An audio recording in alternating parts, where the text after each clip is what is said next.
Good morning students, आप सभी का मेरी विज्ञान की क्लास में स्वागत है। स्टूडेंट्स, आज हम प्रकाश से संबंधित कुछ महत्वपूर्ण तथ्यों का अध्ययन करेंगे।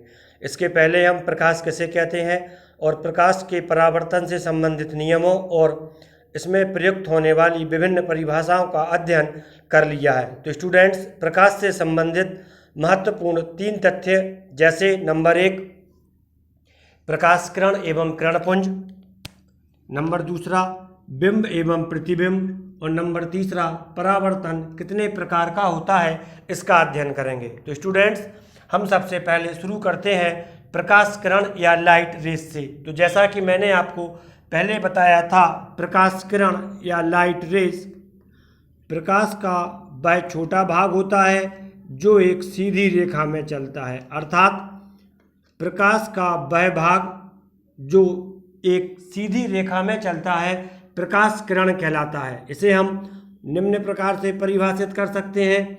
प्रकाश का वह छोटा भाग जो सीधी रेखा में चलता है प्रकाश किरण कहलाता है। प्रकाश का वह छोटा भाग जो सीधी रेखा में चलता है प्रकाश किरण कहलाता है। स्टूडेंट्स, प्रकाश किरण सीधी रेखा में चलती हैं, अतः हम इसे एक सरल रेखा के द्वारा व्यक्त करते हैं। जैसे यह एक सरल रेखा है जो कि प्रकाश किरण को व्यक्त करती है, किंतु स्टूडेंट्स अभी यह पूरी तरह से प्रकाश किरण को व्यक्त नहीं करती है, क्योंकि इसमें प्रकाश किरण के चलने की दिशा नहीं दी गई है। यदि हम इसमें एक तीर का चिन्ह बना देते हैं तो यह प्रकाश किरण के चलने की वास्तविक दिशा होती है। यह सरल रेखा या जिसे तीर युक्त सरल रेखा कहना चाहिए, इसकी दिशा लेफ्ट से राइट की ओर है, जो व्यक्त करती है कि प्रकाश लेफ्ट से राइट की ओर जा रहा है। यदि हम इसकी दिशा बदल दें या इसमें प्रयुक्त तीर का चिन्ह बदल दें तो यह प्रयुक्त करती है कि प्रकाश राइट से लेफ्ट की ओर जा रहा है। स्टूडेंट्स, यह प्रकाश किरण का अध्ययन था। प्रकाश किरण को हम सामान्यतः एक तीर युक्त सरल रेखा के द्वारा व्यक्त करते हैं। तो अभी हमने प्रकाश किरण की परिभाषा और प्रकाश किरण को कैसे व्यक्त करते हैं इसका अध्ययन कर लिया है। स्टूडेंट्स, इसके बाद एक क्वेश्चन आता है कि प्रकाश किरणपुंज या किरणपुंज किसे कहते हैं। तो स्टूडेंट्स, अब हम प्रकाश किरणपुंज या किरणपुंज का अध्ययन करेंगे। किरणपुंज, इसका मतलब होता है बीम ऑफ लाइट। किरणपुंज, इसे हम कहते हैं बीम ऑफ लाइट। किरणपुंज किसे कहते हैं? प्रकाश किरण पुंज वास्तव में प्रकाश किरणों का एक समूह होता है जो कि किसी भी प्रकार का हो सकता है। प्रकाश किरणपुंज प्रकाश किरणों के समूह को प्रकाश किरणपुंज कहते हैं, अर्थात किरणपुंज कहते हैं। प्रकाश किरणों का समूह किरणपुंज कहलाता है। अब पुनः क्वेश्चन आता है कि किरणपुंज कितने प्रकार का होता है। तो स्टूडेंट्स, किरणपुंज जिस प्रकार की किरणों से किरणपुंज मिलकर बना होता है उसके आधार पर 3 प्रकार का होता है, अर्थात किरणपुंज 3 प्रकार का होता है। नंबर 1 अभिसारी किरणपुंज। अभिसारी, जिसे हम कन्वर्जेंट बीम ऑफ लाइट कहते हैं, यह अभिसारी किरण पुंज है या कन्वर्जेंट बीम ऑफ लाइट है। नंबर 2 अपसारी किरणपुंज या डाइवर्जेंट। अपसारी के लिए हम डाइवर्जेंट बोलते हैं। अभिसारी, अपसारी किरणपुंज। और तीसरा किरणपुंज समांतर किरणपुंज होता है। तो स्टूडेंट्स, अब हम इन तीनों प्रकार के किरणपुंजों का अध्ययन करेंगे कि इनमें किरणें किस प्रकार से आती हैं। किरणपुंज, जो कि इनके नाम से ही स्पष्ट है कि किरणपुंज वास्तव में किरणों का समूह होता है। तो सबसे पहले हम अभिसारी या कन्वर्जेंट किरणपुंज का अध्ययन करेंगे। अभिसारी किरणपुंज। नंबर 1, अभिसारी या कन्वर्जेंट किरणपुंज, इसे मैंने संक्षेप में लिख दिया है अभिसारी किरणपुंज। अभिसारी किरणपुंज वह किरणपुंज होता है जिसमें विभिन्न बिंदुओं से आने वाली प्रकाश की किरणें, यह मैंने 3 बिंदु बना दिए हैं, और जब विभिन्न बिंदुओं से आने वाली प्रकाश की किरणें किसी एक बिंदु पर एकत्रित हो जाती हैं तो इसे अभिसारी किरणपुंज कहते हैं। जैसे यह किरणपुंज अभिसारी किरणपुंज है क्योंकि इसमें विभिन्न बिंदुओं से आने वाली प्रकाश की किरणें एक ही बिंदु पर एकत्रित हो रही हैं। इसे हम निम्न प्रकार से व्यक्त करते हैं। बिंदु 1, बिंदु 2, बिंदु 3 से आने वाली किरणें बिंदु ए पर इकट्ठी हो रही हैं या एकत्र हो रही हैं, अतः यह अभिसारी किरणपुंज होता है। अर्थात इस प्रकार के किरणपुंज में किरणें एक बिंदु पर मिलती हैं या फोकस करती हैं। यदि हम इसे याद करना चाहें कि अभिसारी किरणपुंज किस प्रकार से हम सरल तरह से याद कर सकते हैं, तो जब हम एक कागज की शंकु शेप में कोई कंटेनर या कोई पुड़िया वगैरह बनाते हैं तब वह अभिसारी किरणपुंज को व्यक्त करता है। जैसे मूंगफली वाले के द्वारा जो पुड़िया बनाई जाती है, जो कंटेनर बनाया जाता है, वह अभिसारी किरणपुंज को व्यक्त करता है। इसमें सभी मूंगफलियां या पीनट्स एक ही बिंदु की ओर एकत्र होती जाती हैं। स्टूडेंट्स, इसके बाद हम अपसारी किरणपुंज का अध्ययन करेंगे। अपसारी अर्थात डाइवर्जेंट किरणपुंज, यह टॉपिक इम्पोर्टेंट है। लाइट में आपको अभिसारी, अपसारी ये चीज़ें आना चाहिए क्योंकि लेंस और दर्पण ये दोनों अभिसारी और अपसारी प्रवृत्ति रखते हैं, अतः आपका कॉन्सेप्ट यहाँ से क्लियर होना आवश्यक है। अपसारी का मतलब होता है फैलता हुआ किरणपुंज, अर्थात जब एक बिंदु से चलने वाली प्रकाश की किरणें विभिन्न दिशाओं में फैल जाती हैं तो इसे अपसारी किरणपुंज कहते हैं। यह अपसारी किरणपुंज को व्यक्त करता है, अर्थात एक बिंदु से आने वाली प्रकाश की किरणें जब हमें फैलती हुई प्रतीत होती हैं तब इसे अपसारी किरणपुंज कहते हैं। अपसारी किरणपुंज, इसे हम एक सामान्य एग्जाम्पल के द्वारा याद कर सकते हैं। जैसे हम जो रोटी पकाने का तवा होता है, यदि इसको हम अपोजिट डायरेक्शन में या उल्टा रख दें और इसके ऊपर हम पानी डालना शुरू करें तब यह पानी फैल जाता है, तो अपसारी अर्थात फैलता हुआ। तो स्टूडेंट्स, अभी आपने अभिसारी और अपसारी किरणपुंज का अध्ययन कर लिया है। इसके बाद हम समांतर किरणपुंज का अध्ययन करेंगे। तो स्टूडेंट्स, ये तो इसके नाम से ही क्लियर है या स्पष्ट है कि समांतर किरणपुंज वह किरणपुंज जिसमें उपस्थित सभी किरणें एक दूसरे के समांतर होती हैं, समांतर किरणपुंज कहलाता है।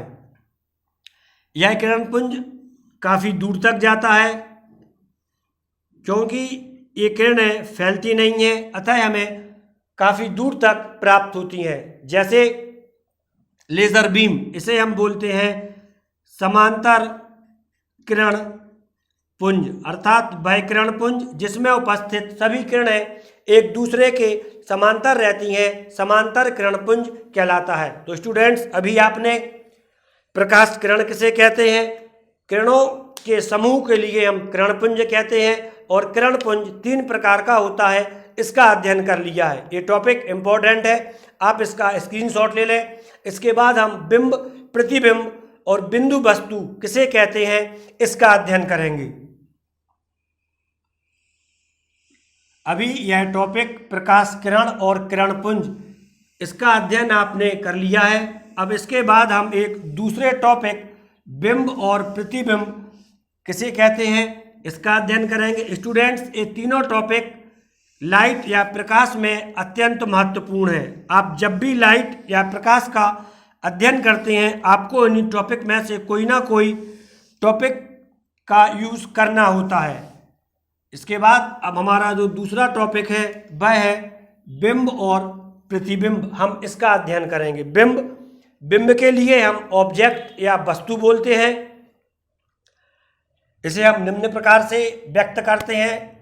सबसे पहले हम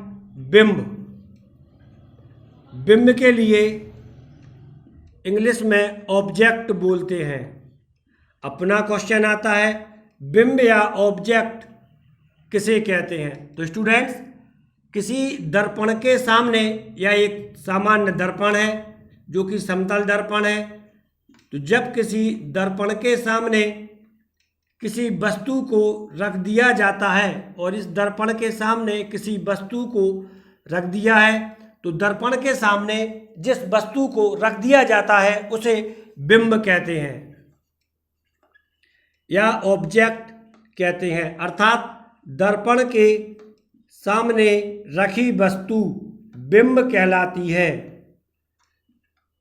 अब क्वेश्चन आता है, बिंदु वस्तु किसे कहते हैं? इस क्वेश्चन का आंसर बच्चों के लिए क्लियर नहीं होता है। इसकी सामान्य परिभाषा बता दी जाती है कि वह वस्तु जिसका आकार बिंदु के समान होता है। तो स्टूडेंट्स, कोई भी वस्तु बिंदु वस्तु हो सकती है। जैसे यदि हम काफ़ी दूरी पर खड़े हुए व्यक्ति को देखें तो वह हमें बिंदु के रूप में दिखाई देता है। तो क्या यह व्यक्ति बिंदु वस्तु के रूप में कहा जा सकता है या नहीं कहा जा सकता है? अब हम इसका अध्ययन करेंगे।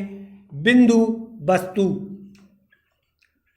इसका कॉन्सेप्ट क्लियर होना काफ़ी महत्वपूर्ण है। बिंदु वस्तु या पिन ऑब्जेक्ट।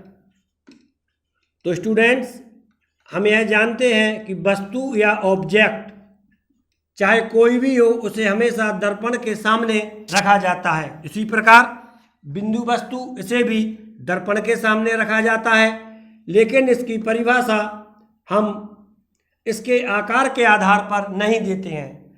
यदि दर्पण के सामने हम कोई एक वस्तु रख दें, या हमने एक वस्तु रख दी है और वस्तु से आने वाली प्रकाश की किरणें जिसे हमने तीर के द्वारा व्यक्त कर दिया है, तो इस प्रकाश किरणों के द्वारा चली गई दूरी के आधार पर हम बिंदु वस्तु को परिभाषित करते हैं। अर्थात बिंदु वस्तु वह वस्तु होती है जिसके द्वारा तय की गई प्रकाश की किरणों की लंबाई वस्तु की तुलना में काफ़ी अधिक होती है। अर्थात बिंदु वस्तु वह वस्तु होती है जिसका आकार इसके द्वारा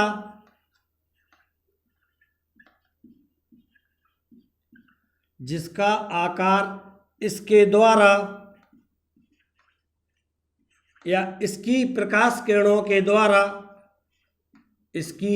जिसका आकार इसकी प्रकाश किरणों के द्वारा तय की गई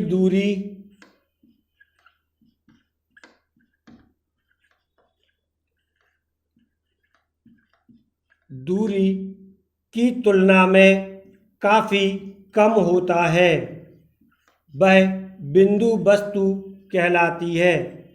की तुलना में काफ़ी कम होता है, बिंदु वस्तु कहलाती है। स्टूडेंट्स, यह बिंदु वस्तु की परिभाषा थी। तो स्टूडेंट्स, अब इस परिभाषा से स्पष्ट है कि कोई भी वस्तु बिंदु वस्तु हो सकती है। यदि कोई वस्तु जो कि काफ़ी दूरी पर स्थित है और उससे आने वाली प्रकाश की किरणें उस वस्तु के आकार की तुलना में काफ़ी अधिक दूरी तय करके आती हैं, तब उस वस्तु को हम बिंदु वस्तु कह सकते हैं। तो स्टूडेंट्स, अभी आपने वस्तु और बिंदु वस्तु का अध्ययन कर लिया। इसके बाद हम प्रतिबिंब या इमेज का अध्ययन करेंगे। प्रतिबिंब या इमेज किसे कहते हैं? तो स्टूडेंट्स, इसकी परिभाषा काफ़ी सरल है। आप प्रतिबिंब या इमेज प्रतिदिन अपने घरों में और विद्यालय में देखते हैं। जब किसी दर्पण के सामने कोई वस्तु रख दी जाती है, यह दर्पण है, और इसके सामने हम कोई वस्तु रख देते हैं। जब किसी दर्पण के सामने कोई वस्तु रख दी जाती है तो दर्पण में इसकी जो आकृति दिखाई देती है उसे प्रतिबिंब कहते हैं। अर्थात वस्तु की दर्पण में जो आकृति दिखाई देती है उसे प्रतिबिंब कहते हैं। वस्तु की दर्पण में जो आकृति दिखाई देती है उसे प्रतिबिंब कहते हैं। स्टूडेंट्स, इसके बाद एक क्वेश्चन आता है कि प्रतिबिंब बनता कैसे है। यह क्वेश्चन इंपॉर्टेंट है कि प्रतिबिंब बनता कैसे है और कौन से दर्पण में बनता है। तो स्टूडेंट्स, इसका अध्ययन हम आगे करेंगे। प्रतिबिंब दर्पण में, लेंस में, इन सभी में बनता है। अभी हम अध्ययन करेंगे कि सामान्यतः एक दर्पण में प्रतिबिंब कैसे बनता है। आपने अभी बिंब या वस्तु, बिंदु वस्तु और प्रतिबिंब या इमेज, इसका अध्ययन कर लिया है। अब इसके पश्चात हम प्रतिबिंब कैसे बनता है इसका अध्ययन करेंगे। तो स्टूडेंट्स, अभी आप इसका स्क्रीनशॉट ले लें। इसके बाद हम प्रतिबिंब कैसे बनता है इसका अध्ययन करेंगे। तो इसका एक सरल उत्तर है, प्रतिबिंब सामान्यतः परावर्तन या अपवर्तन के पश्चात किसी बिंदु पर किरणों के मिलने से या किरणों के मिलते हुए प्रतीत होने से बनता है। स्टूडेंट्स, यह प्रतिबिंब बनने की एक सरल व्याख्या थी। यदि आपसे पूछा जाता है कि प्रतिबिंब कैसे बनता है, तब आपका आंसर यही होना चाहिए, प्रतिबिंब कैसे बनता है। परावर्तन या अपवर्तन के पश्चात किसी बिंदु पर किरणों के मिलने से या मिलते हुए प्रतीत होने से प्रतिबिंब बनता है। इसे मैं मेंशन कर दे रहा हूँ। परावर्तन या अपवर्तन के पश्चात किसी बिंदु पर परावर्तन या अपवर्तन के पश्चात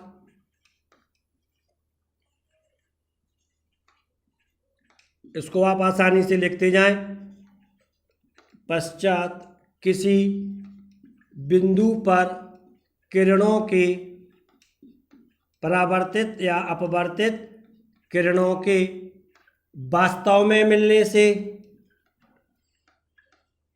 या मिलती हुई प्रतीत होने से प्रतिबिंब बनता है। यह प्रतिबिंब कैसे बनता है, इसका आंसर था वास्तव में मिलने से या मिलते हुए प्रतीत होने से प्रतिबिंब बनता है।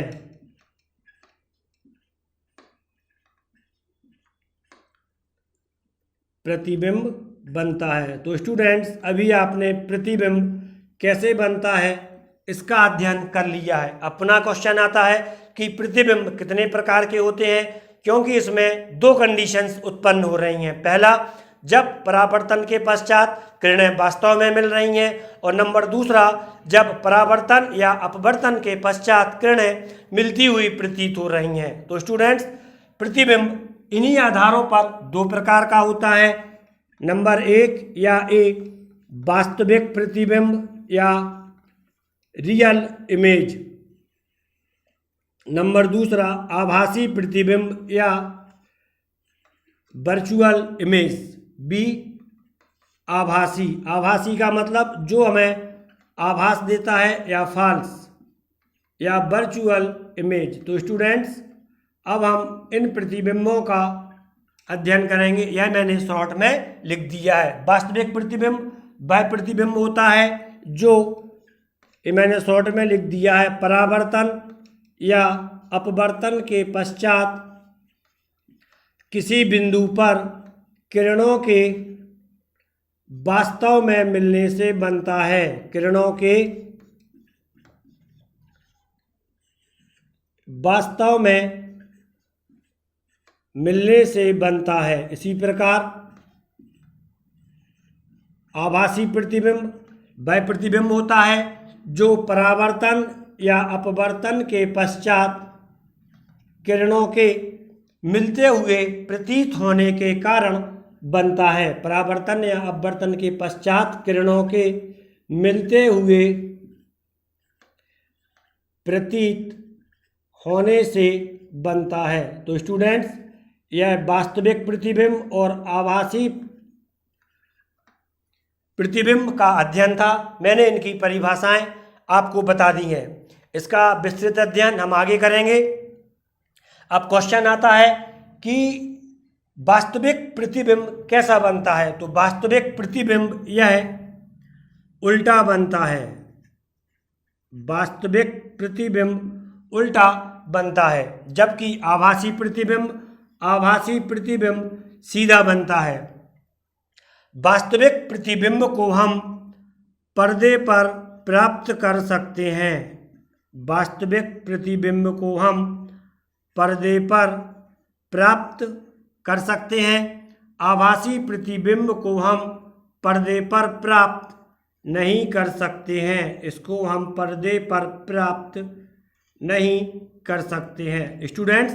लेकिन आभासी प्रतिबिंब का हम फोटो ले सकते हैं। यह एक विचित्र बात है कि इसको हम पर्दे पर तो प्राप्त नहीं कर सकते, लेकिन हम इसका फोटो ले सकते हैं। तो स्टूडेंट्स, अभी आपने प्रतिबिंब किसे कहते हैं, यह कितने प्रकार के होते हैं और कैसे बनते हैं, इसका अध्ययन कर लिया। स्टूडेंट्स, इसके बाद हम एक तीसरे महत्वपूर्ण टॉपिक परावर्तन के प्रकार, परावर्तन के नियम का अध्ययन नहीं करेंगे। हम इसका अध्ययन हम कर चुके हैं।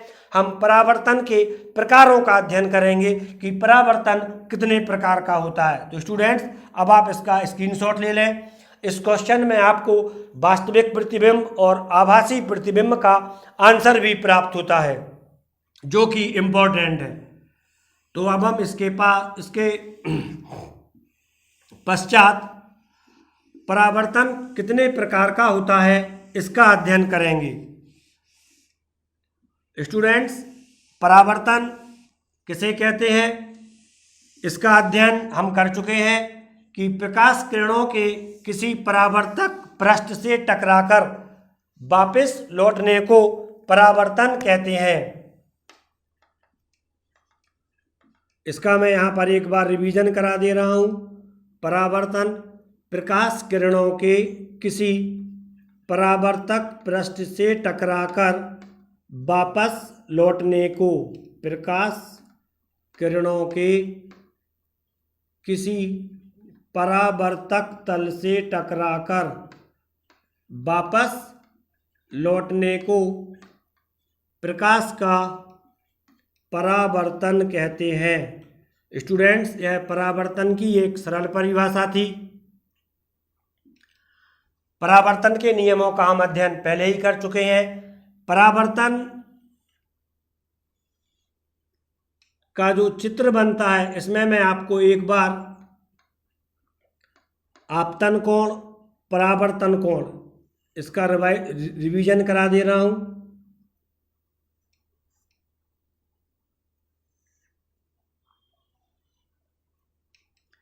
यह बिंदु P आपतन बिंदु है, PM अभिलंब है, OP PQ, OP यह आपतित किरण है, PQ परावर्तित किरण है, PM अभिलंब है। तब कोण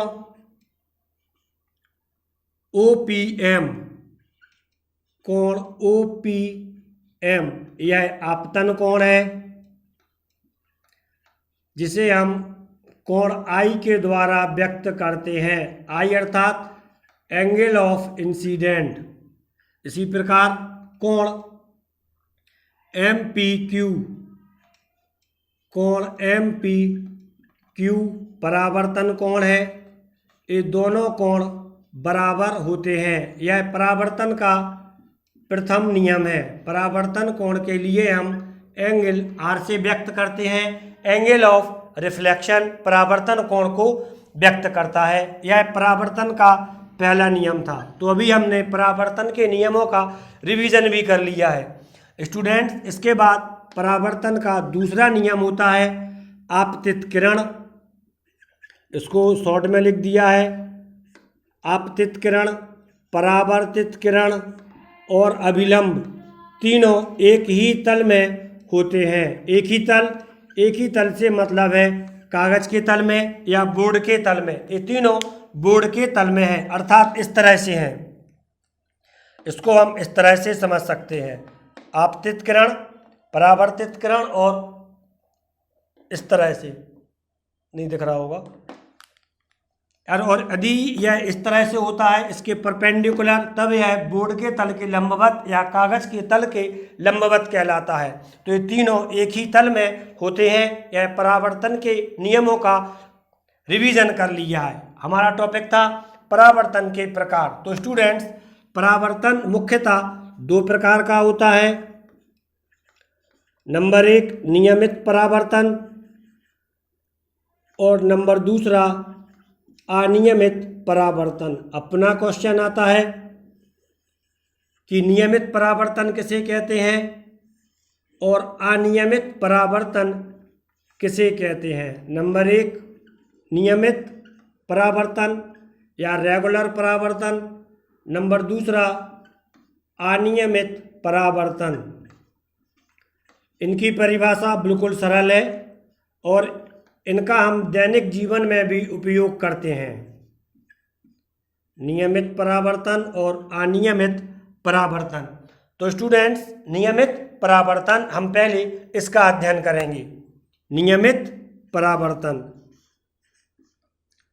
तो ये तो क्लियर है कि परावर्तन किसी दर्पण के द्वारा होता है या किसी परावर्तक तल के द्वारा होता है। तो जब किसी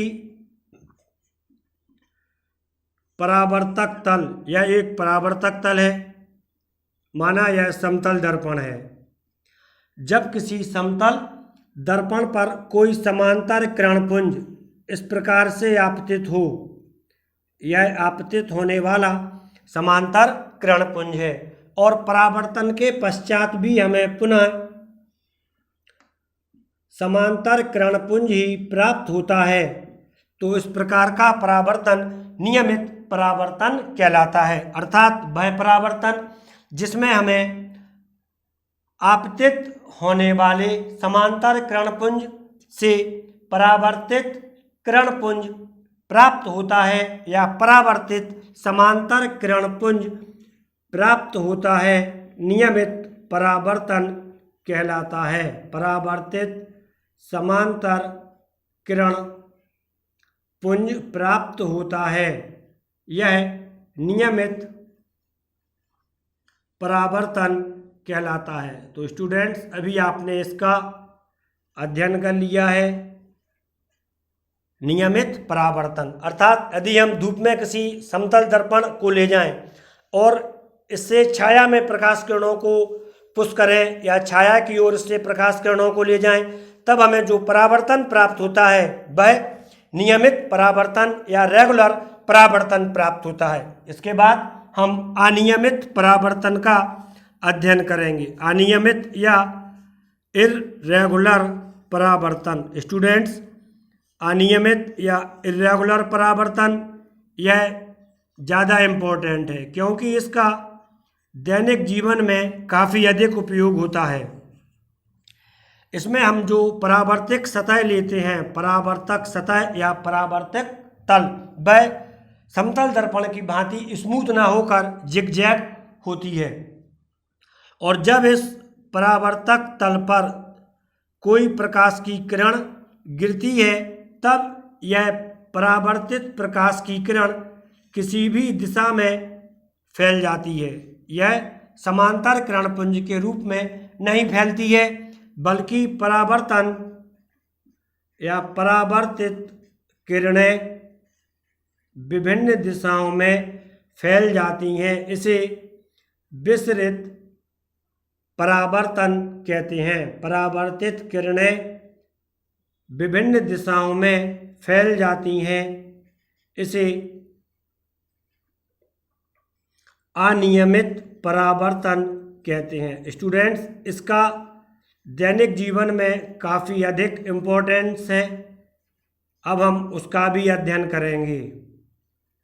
तो अभी आपने परावर्तन के नियम, परावर्तन के प्रकार, इसका अध्ययन कर लिया है। अब हम विसरित परावर्तन, इसका अध्ययन करेंगे क्योंकि इसका इम्पोर्टेंस ज़्यादा होता है। आप इसका स्क्रीनशॉट ले लें।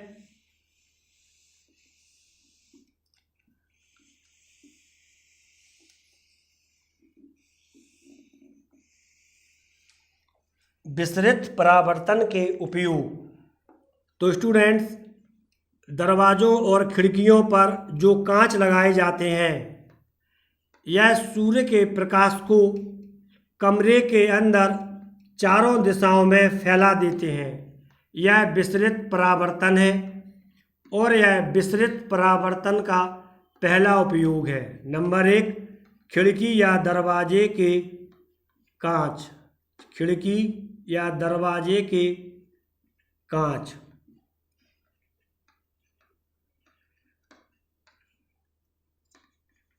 नंबर 2, जो न्यूज़पेपर हम पढ़ते हैं, इस न्यूज़पेपर को हम रफ कागज़ पर प्रिंट करते हैं। नंबर 2, न्यूज़पेपर रफ कागज़ पर प्रिंट होता है। क्यों होता है? कि इससे भी विसरित परावर्तन होता है और हमें पढ़ने में सहायता मिलती है। यदि हम न्यूज़पेपर को एक स्मूथ और साफ सफ़ेद कागज़ के पेपर पर प्रिंट कर दें तो इसमें परावर्तन ज़्यादा होगा और हमें पढ़ने में ज़्यादा समस्या का सामना करना पड़ेगा। इसलिए न्यूज़पेपर हम रफ कागज़ पर प्रिंट करते हैं, जिससे कि हमें पढ़ने में आसानी होती है और हम न्यूज़पेपर को आसानी से पढ़ लेते हैं। यह भी विसरित परावर्तन के कारण ही संभव होता है। तो स्टूडेंट्स, अभी आपने प्रकाश से संबंधित कई महत्वपूर्ण तथ्यों का अध्ययन कर लिया है। ये तथ्य इम्पोर्टेंट भी है और साथ ही आपके कॉन्सेप्ट को बनाए रखने के लिए आवश्यक भी है। आप लाइट का अध्ययन या प्रकाश का अध्ययन जहाँ भी करेंगे, जब तक करेंगे, आपका इन फैक्ट से कहीं ना कहीं सामना जरूर होता रहेगा। तो स्टूडेंट्स, उम्मीद है यह आपको समझ में आ गया होगा। आप इसी प्रकार लगातार मेरे साथ जुड़े रहें। धन्यवाद।